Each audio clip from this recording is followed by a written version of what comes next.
Ayan, yung ano natin, green mango natin, 8 piraso yan. 6 na lang piraso. Nahiwa ko na yung dalawa. Yan ang gagawin nating mangga na pickles. Ayan yung ano natin. Nahiwa natin. Ayan ang ano natin na gawing pickles. Ayan ay yung mango pickles natin. Ililipat na natin sa bote. Ayan. Yung container natin.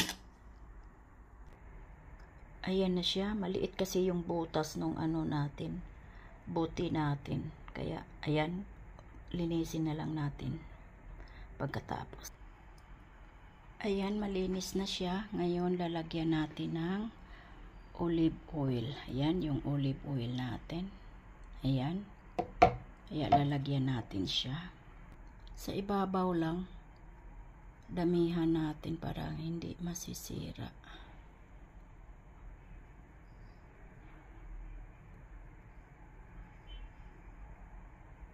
Ayan. Ayan na siya. Tapos na. Daming olive oil. Oh.